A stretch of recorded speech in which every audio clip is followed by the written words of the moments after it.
Hello friends, welcome in Kiran learners academy. इस video में हम करने जा रहे हैं यूनिट 2। हम कर रहे हैं सीयूईटी एग्जाम 2025 के लिए जो भी क्वेश्चन बनते हैं आपके 12th पे सिलेबस पे इकोनॉमिक्स के, और या फिर जो क्वेश्चन पूछे गए हैं, ये हमारी बुक आती है किरण पब्लिकेशन की, इसमें सारे क्वेश्चन आपको मिल जाएंगे। ठीक है, इनका कर रहे हैं हम video solution.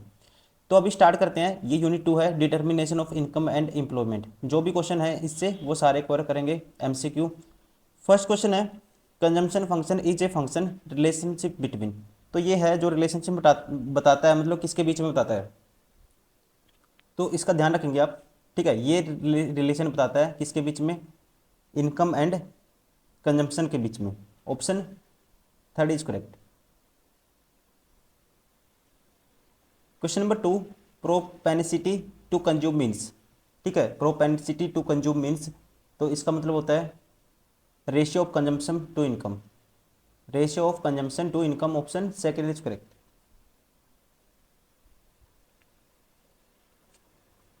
Question number 3, on account of injection and withdrawal equilibrium level of income undergoes. ठीक है, on account of injection withdrawal equilibrium level of income undergoes no change. ठीक है, कोई भी चेंज नहीं होगा, option four is correct.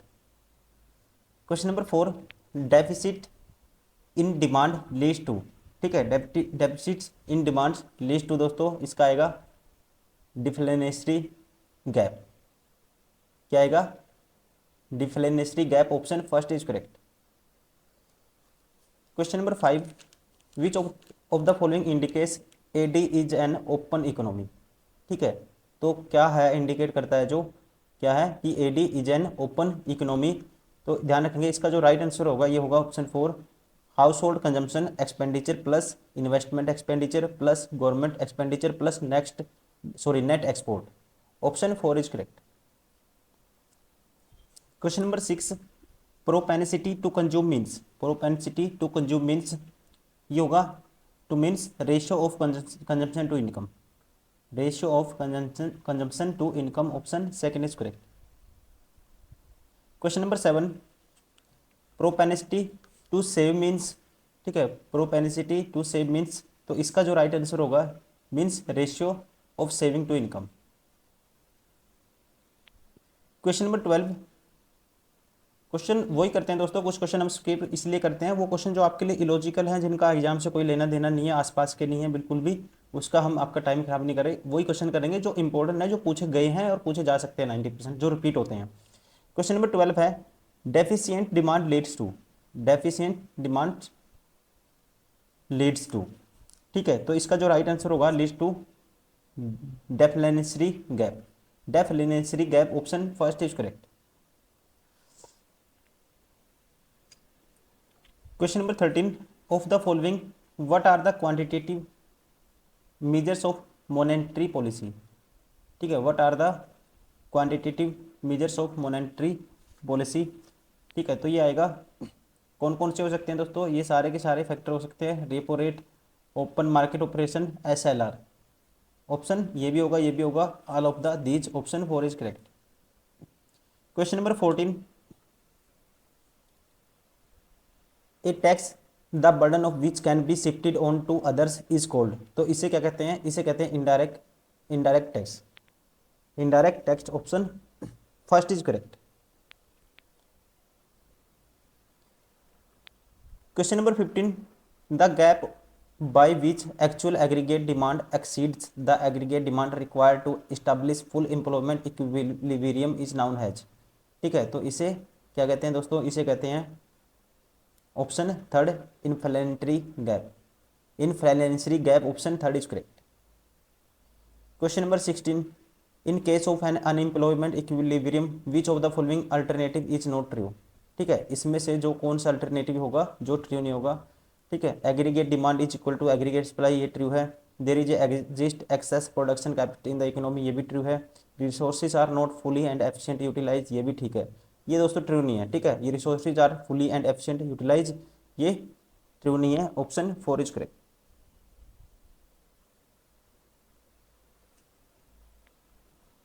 Question number 17, which of the following is determination factor of equilibrium according to the Keynesian view of point.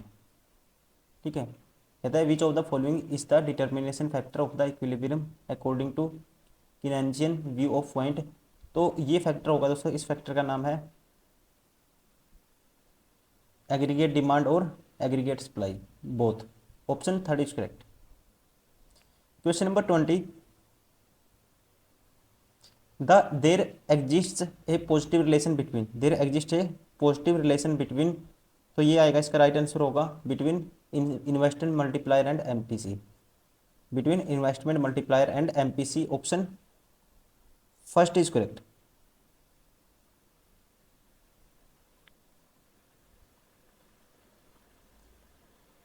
Question number 21, match the following, इसको हमें match करना है, इसको मैच करना है, ठीक है।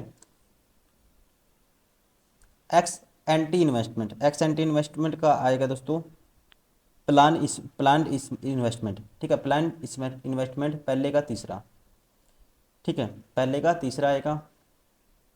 उसके बाद x positive post invest, x x post invest, ठीक है, इसका आएगा एक्चुअल इन्वेस्टमेंट, एक्चुअल इन्वेस्टमेंट मतलब दूसरा, ठीक है। उसके बाद है monetary measure to correct disequilibrium, तो इसका आएगा changing cash reserve ratio. The का fiscal measure to correct disequilibrium, ठीक है, तो इसका आएगा changing in government expenditure, changing in government expenditure. Option third is correct.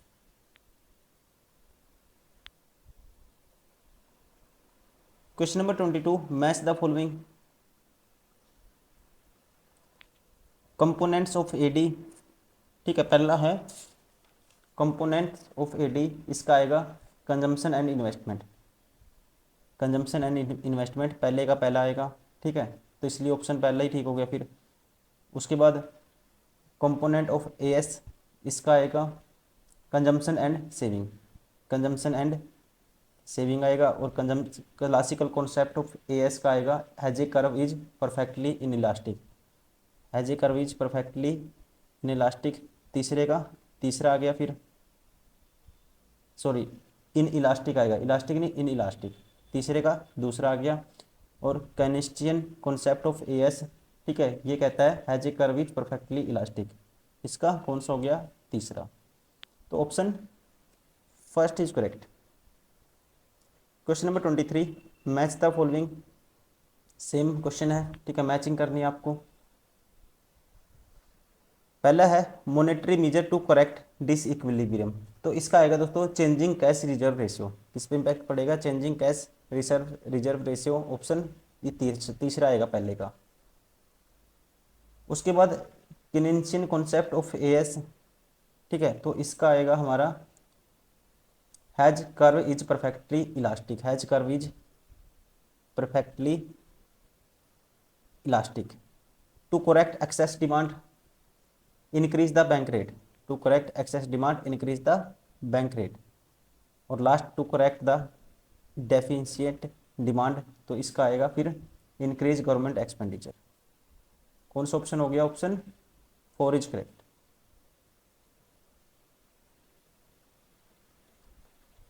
अभी एजर्सन है, रीजन है, इस टाइप के क्वेश्चन है, ठीक है, ऑप्शन ये है, इनके सभी क्वेश्चन के ऑप्शन सेम रहेंगे। आपको बताना है एजर्सन ट्रू है, रीजन ट्रू है, या फिर एजर्सन का रीजन जो बेस्ट एक्सप्लेनेशन है, करेक्ट एक्सप्लेनेशन है रीजन एजर्सन का, ठीक है, तो वो आपको देखना है, सारे ऑप्शन इस अकॉर्डिंग दिए हुए हैं। अभी क्वेश्चन नंबर 24 है, ठीक है, क्वेश्चन नंबर 24 है, कहते हैं full employment does not imply zero unemployment in an economy, ये दोस्तों ट्रू है अपने आप में। There is an certain people in the economy who are both voluntary as well involuntary employed and these also exhibit certain level of the natural unemployment in an economy, ये भी ठीक है। और ये इसकी ये इस पॉइंट को एक्सप्लेन भी करता है, तो आप कहेंगे option first is correct. Question number 25, question number 25 में एजर्सन है, सेम क्वेश्चन है, रीजन है, ठीक है, तो एजर्सन पढ़ते हैं पहले। According to the Keynesian theory equilibrium level is always achieved at a full employment level, ये दोस्तों एजर्सन, ठीक है, क्या है इनकरेक्ट है, ये equilibrium level of the income में be determined at a level of less than full employment, ठीक है, where the market is clear even in under utilization of the resources more than the full employment, ठीक है, where the market is clear even the if resources are over utilized और equal to level of full employment at full employment equilibrium there is a no involuntary unemployment, ठीक है। तो आप ध्यान रखेंगे ये इसका ठीक रहेगा, रीजन ठीक है, और ये इसका ये है जो एसर्शन है इनकरेक्ट है। तो आप कहेंगे कौन सा ऑप्शन होगा, assertion is false but reason is true, option 4 is correct. Question number 26, during the pandemic income of the people have fallen as the result of there has been reduction in the aggregate demand। दोस्तों ये ऐसे ही होता है, ठीक है, market में। Question number इसका जो रीजन है ये भी पढ़ लेते हैं। According to the Keynesian economics government should follow expansionary fiscal policy imply a higher level of government expenditure and lower level of taxes, ठीक है। तो ये भी चीज़ है, ठीक है, ये भी क्या है जो गवर्नमेंट फॉलो करती है, क्या, एक्सप्लेनेटरी फिजिकल पॉलिसी, ठीक है, to imply higher level of government expenditure and lower level of taxes. ये इसका करेक्ट एक्सप्लेनेशन भी है जो रीजन है, और एजर्शंस भी ट्रू है। तो कौन सा ऑप्शन कहेंगे आप, ऑप्शन ऐसे किसी में फर्स्ट में, इसलिए option first is correct. Question number 27, consider the following statement, ठीक है, स्टेटमेंट वाले क्वेश्चन है, आपको बताना कौन सी ट्रू है स्टेटमेंट, या एक ट्रू है, दो ट्रू है, दोनों ट्रू है, दोनों गलत है। पहला कहता है देर is A direct relationship between multiplier and MPC. तो पहली स्टेटमेंट क्या है दोस्तों, करेक्ट है, डायरेक्ट रिलेशनशिप होती है इनमें, ठीक है। देर is A direct relationship between multiplier and MPC, the higher the MPC the higher the value of the multiplier, और वाइस वर्सा। सेकंड कहता है when MPC is zero the multiplier is one, ठीक है। एक रिलेशन होता है, आप ध्यान रखेंगे, मल्टीप्लायर होता है के बराबर 1 माइनस ये 1/1 - एमपीसी। अब एमपीसी की इसकी वैल्यू जीरो रखोगे तो के की वैल्यू मल्टीप्लायर की वैल्यू आएगी 1, ठीक है, तो के की वैल्यू आएगी 1। तो आप कहोगे ये भी ठीक है दोस्तों, दोनों स्टेटमेंट ट्रू हैं, तो आप कहेंगे both 1 and 2 are true, option third is correct. Question number 28, consider the following statement. देखो इसमें कहता है स्टार्टिंग में the deflationary gap causes a fall in the level of employment, ये ट्रू है दोस्तों। The inflationary gap causes a fall in the level of the price, fall नहीं होता राइज होता है, ये दूसरा गलत है, only one is correct, option first is correct. Question number 29, consider the following statement, ठीक है, तो आपको बताना है कौन सा करेक्ट है। पहला कहता है monetary policy is related to the revenue expenditure policy of the government, तो ये मॉनेटरी इससे रिलेटेड नहीं है दोस्तों, ये गलत हो गया, ठीक है। तो ये है यहाँ पे अगर फिजिकल पॉलिसी होता फिर ये ठीक होता, तो ये गलत हो गया। When there is a excess demand the rate of the taxation is to be reduced, तो ये है दोस्तों ठीक है अपने आप में। जब क्या होता है एक्सेस डिमांड होती है तो रेट टैक्सेशन क्या है, गवर्नमेंट क्या कर देती है, रिड्यूस कर देती है, ये ठीक है, पहला गलत है, ठीक है, only two option, second is correct.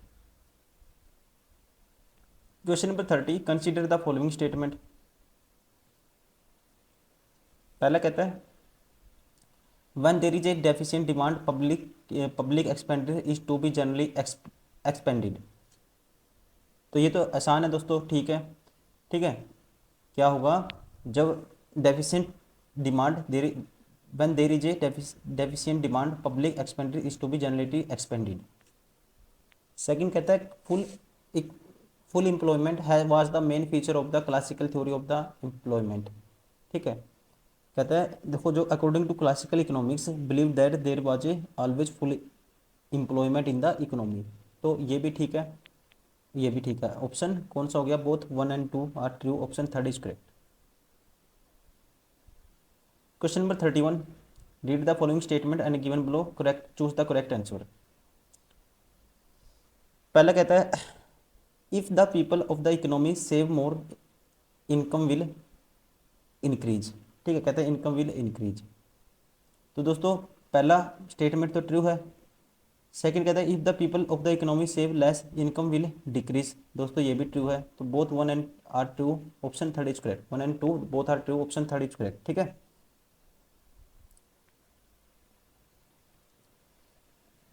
Question number 32, last question है इस यूनिट का। रीड द फॉलोइंग स्टेटमेंट, ठीक है, वो ये है। स्टेटमेंट 1 है 2 है, आपको पढ़ना है, बताना है कौन सा करेक्ट है या दोनों करेक्ट होंगी। पहले कहते हैं the equilibrium output in the economy determines the level of the employment in the economy, दोस्तों ये 100% ट्रू है, ठीक है।